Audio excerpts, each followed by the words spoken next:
fait, dans le contexte actuel, où il est beaucoup question de l'endettement record des Canadiens, puis aussi de nos régimes publics de retraite, mon premier conseil, ce serait vraiment d'épargner tôt dans votre carrière, puis de cotiser régulièrement en REER.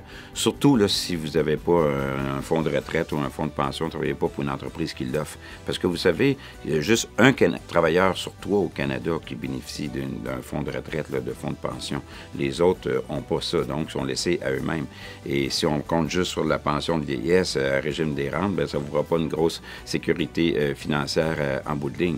Pour illustrer, peut-être, je vais vous prendre un exemple bien précis, là, pour illustrer l'importance d'épargner tôt au niveau de sa carrière. Prenons peut-être un jeune de 22 ans qui arrive, là, après ses études, il arrive sur le marché du travail. Il a une chance d'avoir une bonne job, il gagne, mettons, 50 000 en commençant.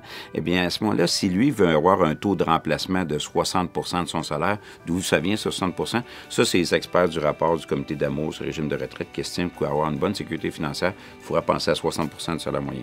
Donc, quelqu'un qui a 22 ans, qui gagne 50 000 bien, s'il va avoir une retraite là, qui a du bon sens, il faudrait qu'il épargne déjà 11 de son salaire pour pouvoir s'assurer cette retraite-là à l'âge de 65 ans.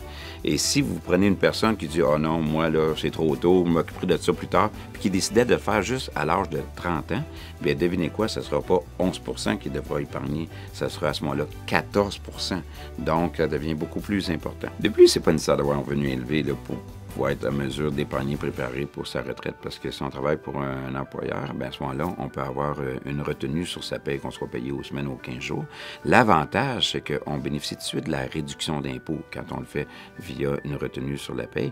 Et aussi, l'autre avantage, là, on s'assure qu'on épargne vraiment, parce que c'est pas toujours évident au mois de janvier, après les fêtes, quand on reçoit nos factures, payer nos cartes de crédit, qu'on a vraiment l'épargne pour pouvoir cotiser sur notre REER. Donc, moi, j'encourage les gens d'utiliser cette voie-là d'épargne systématique sur la retenue sur la paie. Donc, je vous ai parlé beaucoup de chiffres de sondage. Moi, ce que je vous invite, c'est de vous asseoir avec votre conseiller financier qui va vous aider à vous démêler là-dedans, puis de vous préparer une bonne retraite pour vous assurer une bonne sécurité financière.